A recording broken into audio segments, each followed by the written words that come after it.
Saudamos a todos com a graça e a paz do Senhor Jesus. Nesse momento nós vamos dar início ao nosso culto do dia 5 de abril de 2020. Nós queremos convocar todos os amados irmãos a poderem, juntos comigo, fazermos a oração inicial, pedindo ao Senhor a bênção para todos nós nesse dia, em nome de Jesus. Querido e amado Deus, soberano Pai, todo-poderoso, graças te damos porque o Senhor, Deus amado, preparou para nós esta oportunidade de podermos, ó Deus amado, nos unirmos num só propósito de louvor e adoração ao teu santo nome. Deus, tudo o que fizermos neste momento, daqui para frente, será, ó Deus amado, exclusivamente para a honra e a glória do Senhor Jesus. Receba, Deus amado, receba o nosso louvor, receba as nossas orações, as participações, tudo que fizermos no culto de hoje, que o Senhor receba como uma oferta de gratidão por tudo que já recebemos do Senhor, em nome de Jesus. Amém.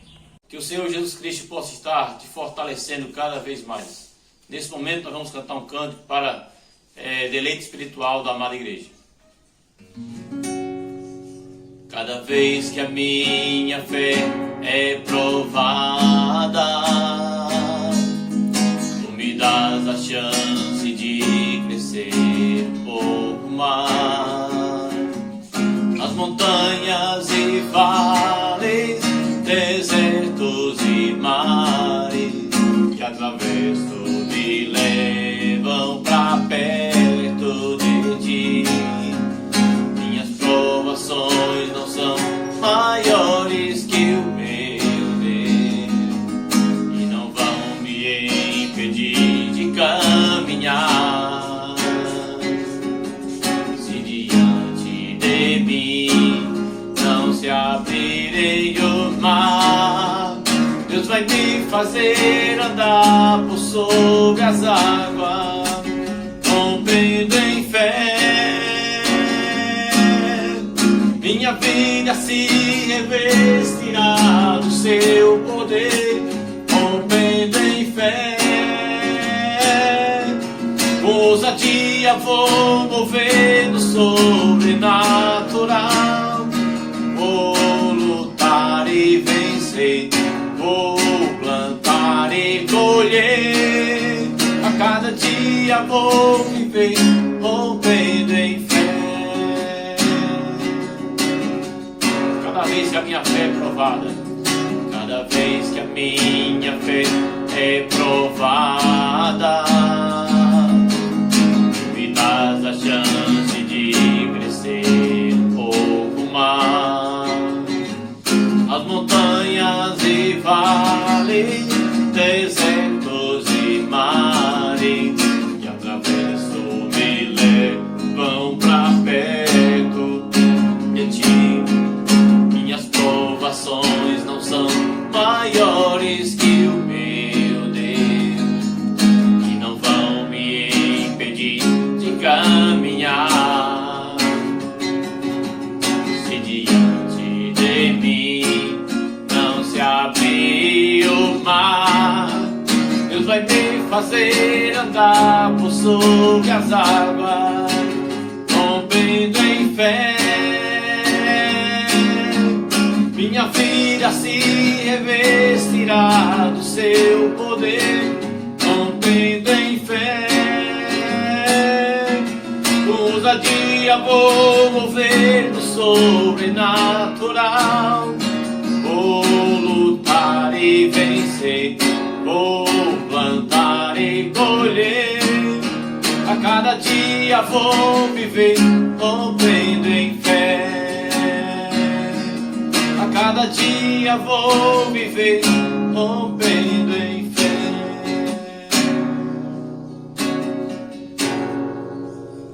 Paz, igreja, vamos ler o Salmo 84. Quão amáveis são os teus tabernáculos, Senhor dos exércitos. A minha alma suspira e desfalece pelos atos do Senhor. O meu coração e a minha carne exultam pelo Deus vivo. O pardal encontrou casa, e a andorinha ninho para si, onde acolhe seus filhotes. Eu, os teus altares, Senhor dos exércitos, Rei meu e Deus meu. Bem-aventurados que habitam em tua casa, louvam-te perpetuamente.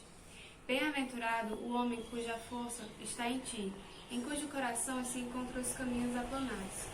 o qual, passando pelo vale árido, faz dele um manancial de bênçãos, o cobre a primeira chuva. Vão indo de força em força, cada um deles aparece diante de Deus em Sião. Senhor, Deus dos exércitos, escuta minha oração. Presta ouvidos ao Deus de Jacó. Olha, ó Deus, escudo nosso, e contempla o rosto do teu ungido. Pois um dia nos teus atos vale mais que 1000. Prefiro estar à porta da casa do meu Deus a permanecer nas tendas da perversidade. Porque o Senhor Deus é sol e escudo, o Senhor dá graça e glória. Nenhum bem sonega aos que andam retamente. Ó Senhor dos exércitos, feliz o homem em quem te confia. Amém. A graça e a paz, amados irmãos. A palavra do Senhor nos fala assim: porque abaixo do céu não existe nenhum outro nome, dado entre os homens, pelo qual importa que sejamos salvos. O nome de Jesus, ele é maravilhoso. O nome de Jesus é poderoso.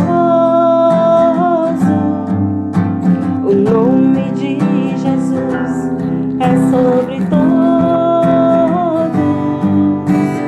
Nome mais doce, nome mais lindo, nome sublime, é o nome de Jesus. O nome de Jesus levanta os mortos. O nome de Jesus sara os feridos. Nome mais santo, nome mais puro, nome sublime, é o nome de Jesus.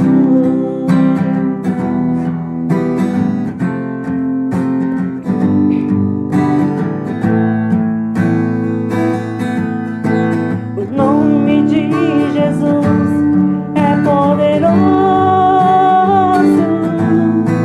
O nome de Jesus é sobre todos. Nome mais doce, nome mais lindo, nome sublime, é o nome de Jesus. O nome de Jesus levanta os mortos. O nome de Jesus sara os feridos. Nome mais santo, nome mais puro, nome sublime, é o nome. Sou morada adornada pela santidade. A tua voz nessa geração, nós somos a igreja. Amado meu, entrego a ti o meu coração. Espírito de Deus, eu sou tua habitação. Sou morada adornada pela santidade. Tua voz nessa geração. Amado meu, estou aqui e vejo pela fé o céu se abrir e derramar de tudo que tu és. O amor do noivo pela noiva restaurada, corpo santo e família. Somos casa de Deus, a morada do Pai. Contra ela nada prevalece.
Olá, meus amados irmãos, que a graça e a paz do Senhor Jesus Cristo seja mais uma vez abundante na sua vida. Irmãos, nós estamos aqui, gostaria de meditar com os irmãos em dois textos da palavra de Deus. Um se encontra no Salmo 42, os versículos de 1 a 6, e em continuidade Josué 1:8. Como suspira a corça pelas correntes das águas, assim por ti, ó Deus, suspira a minha alma. A minha alma tem sede de Deus, do Deus vivo. Quando irei e me verei perante a face de Deus? As minhas lágrimas têm sido meu alimento dia e noite, enquanto me dizem continuamente: o teu Deus onde está? Lembro-me destas coisas, e dentro de mim se derrama a alma, de como passava eu com a multidão de povo, e os guiava em procissão à casa de Deus, entre gritos de alegria e louvor, multidão em festa. Porque estás abatido, ó minha alma? Porque te perturbas dentro de mim? Espera em Deus, pois ainda o louvarei. A Ele meu auxílio e Deus meu. Sinto abatida dentro de mim a minha alma. Lembro-me, portanto, de ti, nas terras do Jordão, e no Monte Hermon, e no outeiro de Mizar. E em Josué, capítulo 1, versículo 8, diz: não cesses de falar deste livro da lei. Antes medita nele dia e noite, para que tenhas cuidado de fazer segundo tudo quanto nele está escrito. Então farás prosperar o teu caminho e serás bem-sucedido. Gostaria de orar com os irmãos, vocês que estão nos acompanhando aí pela internet, gostaria de orar pela sua vida, pedir ao Senhor que possa estar cuidando, cobrindo você com a sua mão poderosa. Senhor, nosso Deus, eterno Pai Todo-Poderoso, graças te damos, ó Deus, porque o Senhor, de uma maneira especial, tem cuidado de nós.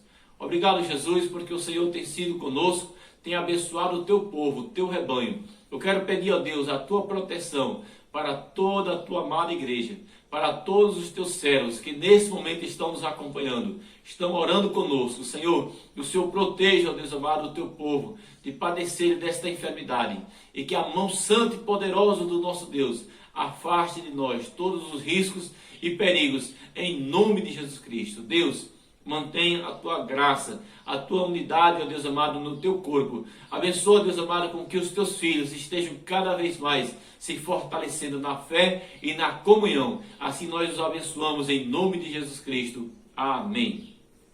Meus irmãos, o tema da nossa reflexão de hoje é: como será a tua fé depois de uma crise? Alguém chegou a conceituar que a crise é uma mudança brusca, uma alteração importante no desenvolvimento de qualquer evento ou acontecimento. A crise também é uma situação complicada, onde se observa um grande vazio, a escassez de algo do qual já se está habituado. E por conta disso, nós resolvemos fazer aqui uma seleção de vários tipos de crise que nós encontramos no decorrer de uma vida. Existe crise de relacionamento conjugal. Muitas pessoas vivem no seu casamento uma determinada crise, onde ele não consegue mais ter paz com sua esposa, com seu esposo, com seus filhos, com seus familiares, com seus entes queridos. Existe também a crise no relacionamento entre pessoas. Pessoas em que elas podem, muitas vezes, estar se afastando porque estão vivendo crise de relacionamento. Eles não conseguem mais viver em paz. Eles não conseguem mais viver em harmonia. E constantemente estão se atacando-se pelos meios de comunicação, pela internet, atacando-se por meio de fofocas, falando mal uns dos outros. E nós chamamos isso de crise de relacionamento entre pessoas. Existe também a crise de pânico. As pessoas que estão constantemente cercadas pelo pânico.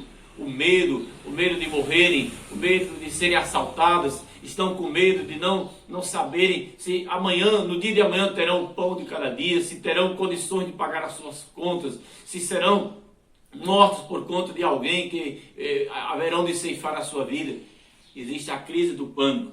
Existe a crise da ansiedade, a pessoa que não sabe se ele conseguirá vencer a dificuldade de hoje, se amanhã ele estará vivo, se ele conseguirá passar no concurso público, se ele conseguirá ser alguém vencedor na vida.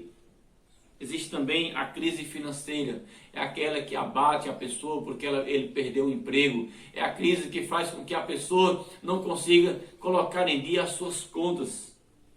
Existe a crise existencial, é aquele tipo de pessoa que não sabe por que ele existe.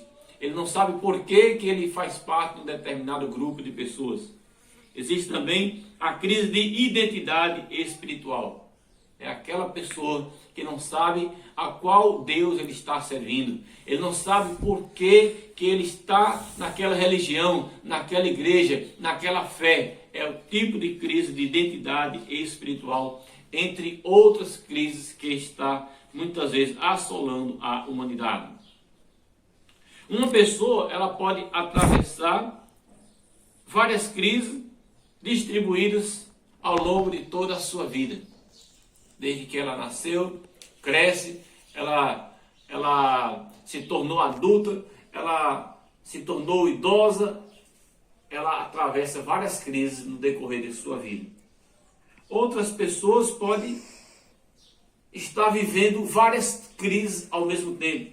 Ao mesmo tempo, ela pode estar vivendo uma crise conjugal, uma crise de relacionamento entre irmãos, ela pode ter uma crise de pânico, de ansiedade, uma crise financeira, uma crise existencial e pior do que tudo isso, ela pode estar vivendo uma crise espiritual, uma crise onde ela não sabe se ela está realmente servindo a Deus com amor, com fidelidade, se o Deus que ela serve é o Deus verdadeiro ou se ela está simplesmente perdendo tempo dentro de uma igreja. Mas, meus amados irmãos, o que se faz necessário agora, nesse momento, é saber como será a tua fé depois da crise que você provavelmente esteja vivendo. Nós temos observado que muitos, quando estão em algumas dessas situações que acabamos de descrever, algumas pessoas têm comportamentos que causam surpresa, a ponto das pessoas não entenderem o porquê de reações vindas de tais pessoas. E diz, olha, não entendia, eu não consigo entender como é que aquela pessoa era tão equilibrada financeiramente e agora está aqui desesperado da vida. Eu não consigo entender como é que uma pessoa que muitas vezes passava até uma ideia de ser um cristão, um religioso, uma pessoa tão dedicada, mas na verdade, de repente, depois de uma crise, ele chega a desesperar da sua fé. Meus amados irmãos, tem pessoas que na crise se afastam das pessoas. Quando ele está passando por um momento difícil na sua vida, ele se isola, ele se afasta da família, ele se afasta dos amigos, se afasta de Deus, se afasta da sua casa, se afasta da sua palavra, se afasta da comunhão com os filhos de Deus. E por conta disso, perdem a oportunidade de encontrar o único meio suficientemente eficiente para poder solucionar os nossos problemas diante da crise.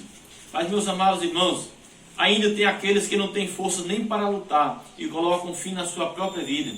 Também tem os que colocam a culpa em tudo e em todos. Colocam a culpa na esposa, colocam a culpa no esposo, colocam a culpa na sociedade, colocam a culpa na igreja, colocam a culpa no pastor, colocam a culpa em Deus.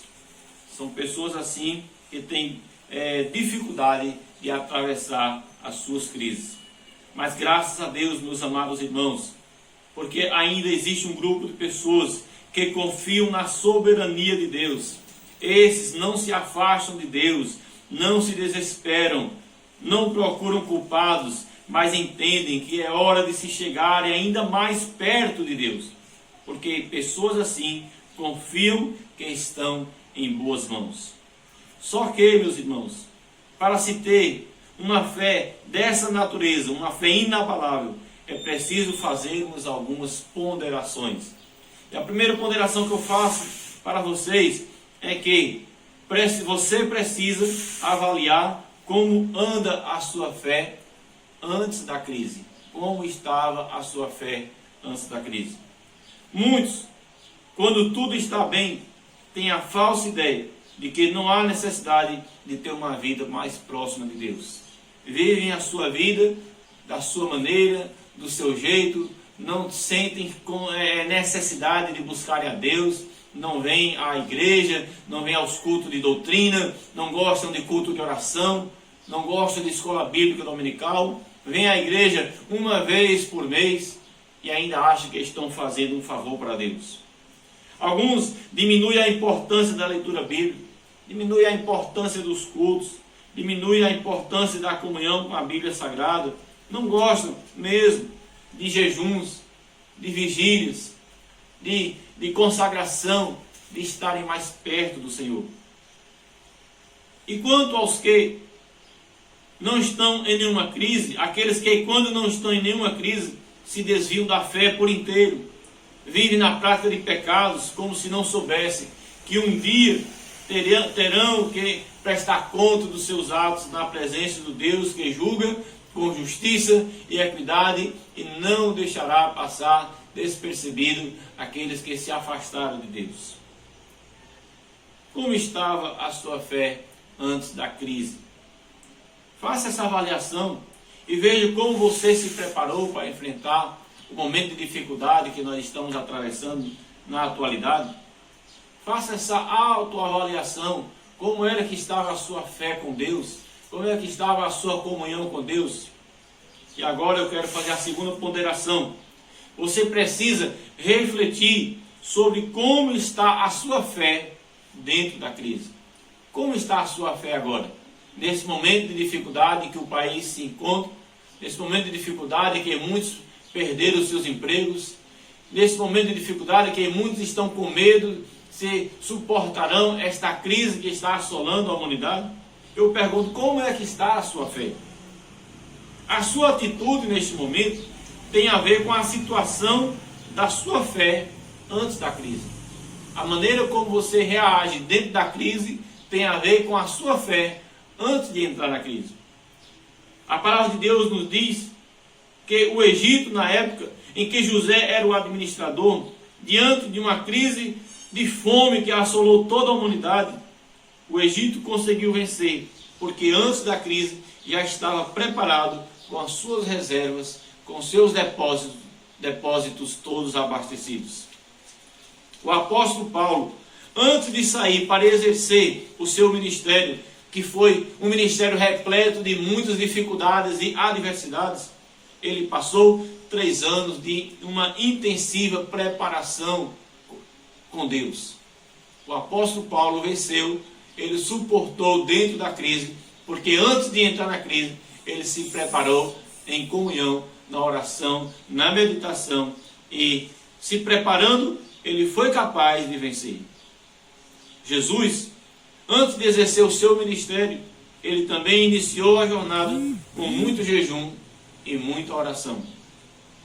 O profeta Elias, antes de dar uma caminhada muito grande em prol de fazer a vontade de Deus, ele passou um bom tempo se alimentando, se fortalecendo, falando com Deus para poder vencer os profetas de Baal. Muitos cristãos se afastam de Deus porque nunca tiveram uma experiência de intimidade com Deus quando tudo na sua vida ia muito bem.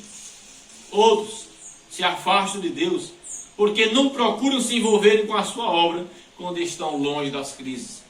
E aí, quando eles estão atravessando um momento de crise, eles começam a abandonarem aquela pequena fé que ainda existia, mas no momento da crise foi sufocada. Mas, meus amados irmãos, o povo que prevalece é aquele que, mesmo quando está na bonança, ainda fora das crises, se prepara diariamente, tanto para continuar na bonança, quanto para enfrentar os dias de dificuldades que supostamente podem vir sobre a sua trajetória cristã. Dentro da crise, nós precisamos nos aproximar mais de Deus. Dentro da crise, nós precisamos nos humilharmos na presença desse Deus Todo-Poderoso. Dentro da crise, nós precisamos confiar no Deus que está do nosso lado em todas as horas, nas boas e nas horas de dificuldades. Como você tem reagido dentro da crise? Chegue-se para Deus. Ainda tem tempo para retomar a sua comunhão. Ainda há oportunidade. Mesmo que você esteja atravessando um deserto, mesmo que você esteja atravessando um momento de dificuldade, ainda há tempo de você se voltar para Deus, se chegar para Deus. Venha para perto de Deus. A terceira coisa que eu gostaria de frisar neste momento é que você deve confiar nas promessas e no cuidado de Deus para a vida daquele que anda com Deus. Para a vida daquele que está com Deus, existem muitas promessas. Mas uma coisa eu quero que você preste atenção. Deus não tem compromisso com quem não tem compromisso com Deus. Eu vou repetir mais uma vez. Deus não tem compromisso com quem nunca teve compromisso com Deus. Mas uma coisa é certa. Deus honra aqueles que honram a Deus. Deus tem compromisso com aqueles que toda a vida tiveram compromisso com Deus. Ele falou: eis que estarei com vocês todos os dias, até a consumação do século. Quando ele diz que estará conosco todos os dias, ele está dizendo, nos momentos de bonança, nos momentos de prosperidade financeira, nos momentos em que você está vendendo saúde, Deus está com você. Mas se você tem compromisso com Deus, Deus também estará com você no momento do aperto financeiro, no momento em que a sua saúde foi-se embora, no momento em que você perdeu um ente querido, no momento em que você está passando por tribulações, tempestade na sua vida, Deus está com você também. E Ele prometeu e Ele há de cumprir a sua promessa. Ele diz: estarei com vocês todos os dias. Ele não disse que nós não teríamos problemas, pelo contrário, Ele disse: no mundo vocês terão aflições, mas eu estarei com vocês.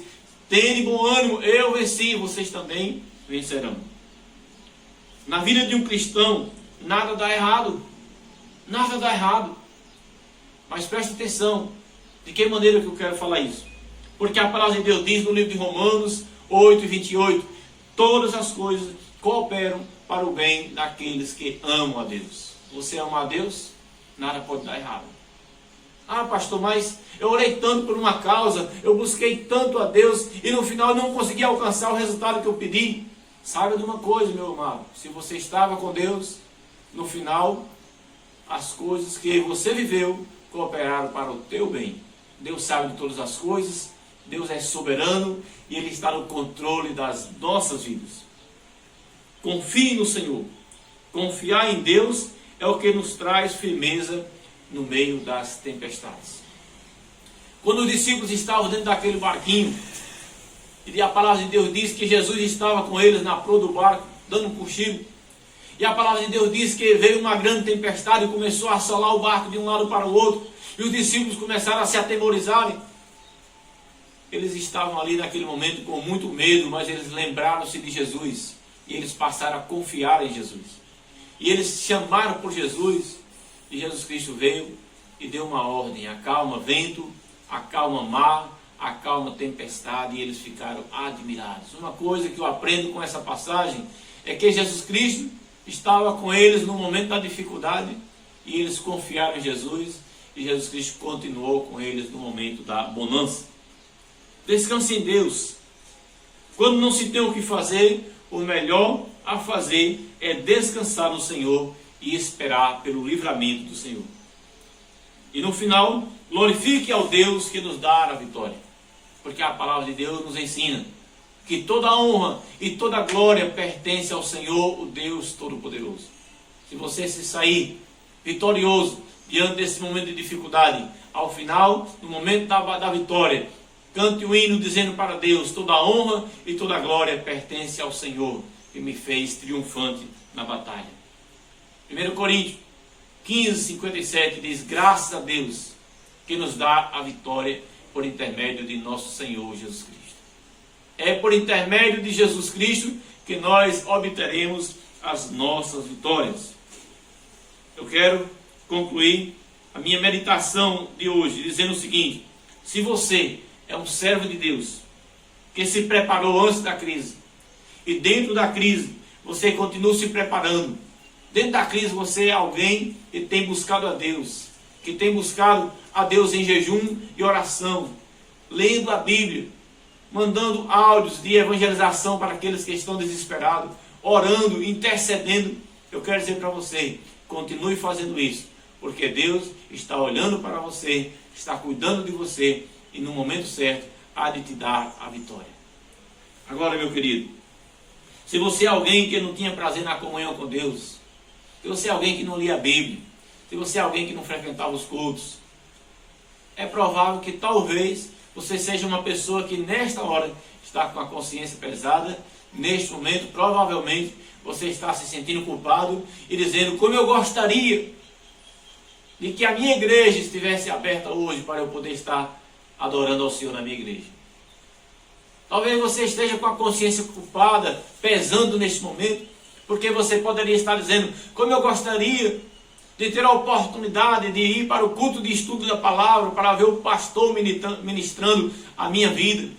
Como eu gostaria de estar em um culto de oração, dobrar os meus joelhos e estar tendo a liberdade de interceder a Deus pela minha igreja, pela minha família. Como eu gostaria de ter essa liberdade. Se você é uma pessoa que está se sentindo culpado, com a consciência pesada, porque você não fazia isso, Deus está te chamando nesta hora a se chegar para Ele. Ainda há tempo, ainda há oportunidade de você ser mais transformado, ser mais quebrantado, ser mais avivado. Se aproxime de Deus por intermédio da leitura bíblica, se aproxime de Deus por intermédio da oração. Neste momento, a comunhão que nós mantemos uns com os outros é por meio de um telefone, por meio de um meio como o WhatsApp, como o Instagram, o YouTube. Esse é o momento que nós temos para manter a nossa comunhão. Ouvindo uma meditação da palavra de Deus, como você tem a oportunidade nesta hora. Mas quando esta crise passar, se você buscou a Deus dentro da crise, você vai dizer: Senhor, muito obrigado. Eu quero voltar para a casa de Deus. Eu quero ser uma pessoa mais envolvida com a obra de Deus. Eu quero ser uma pessoa dedicada. Eu não quero fazer uma promessa. Eu quero cumprir. Eu quero ser alguém que se chegou e que vai cantar o hino da vitória na casa de Deus e vai ser mais frequente, mais comprometido com Deus. Saiba que Deus tem compromisso com quem tem compromisso com Deus. Eu quero orar pela sua vida mais uma vez.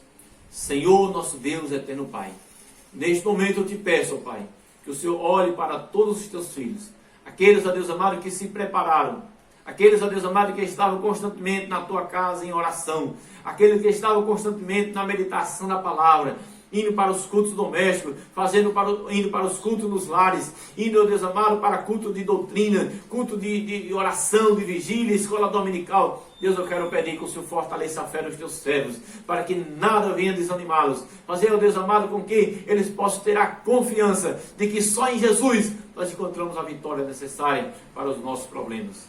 Ó Deus, mas existem muitas pessoas que tentaram sozinhos andarem fora dos caminhos do Senhor. Procuraram, ó Deus amado, viver afastado, não tinham compromisso contigo, não tinham compromisso com a tua casa e nem com a tua causa. Eu quero te pedir, ó Deus amado, que o Senhor possa sensibilizar o coração dessa pessoa, para que ele se volte para ti, ó Pai, para que ele se chegue novamente para os teus pés, em nome do Senhor Jesus, ó Pai. Ó Deus, não permita, ó Pai, que nesta hora, pessoas que estavam fracos, venham, meu Deus amado, blasfemarem, venham se afastarem e dizerem que Deus é o culpado. Senhor, nós sabemos que a humanidade é culpada, porque nunca se chegou para o Senhor, mas nós estamos aqui nesse momento, ó Pai, colocando a nossa nação nas tuas mãos, a nossa igreja, o nosso povo, o nosso rebanho, e pedindo que o Senhor guarda cada um, meu Deus amado, com a tua bênção poderosa, com a tua mão santa protetora. Assim nós abençoamos em nome de Jesus.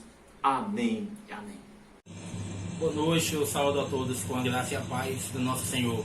Vou cantar um louvor, Quem Pode Livrar? Espero que os irmãos possam acompanhar.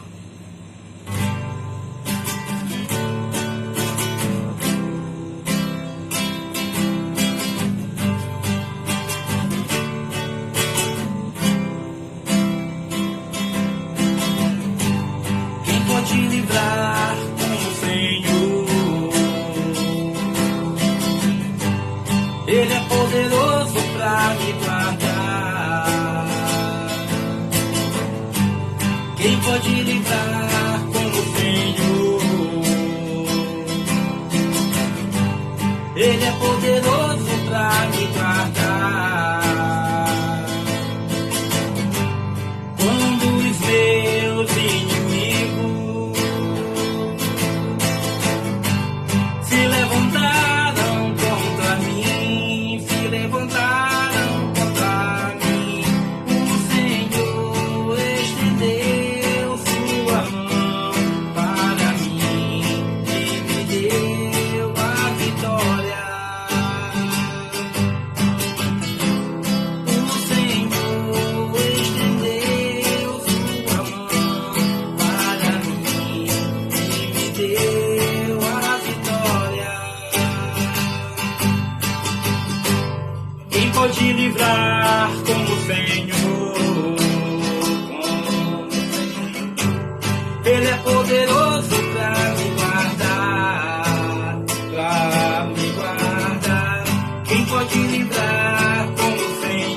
Eu vou cantar uma música, tem por título A União Perfeita. E mesmo estando longe, distante, a Igreja de Deus, ela está unida. Ela está unida em oração, ela está unida em louvor. Então, os irmãos possam acompanhar aí.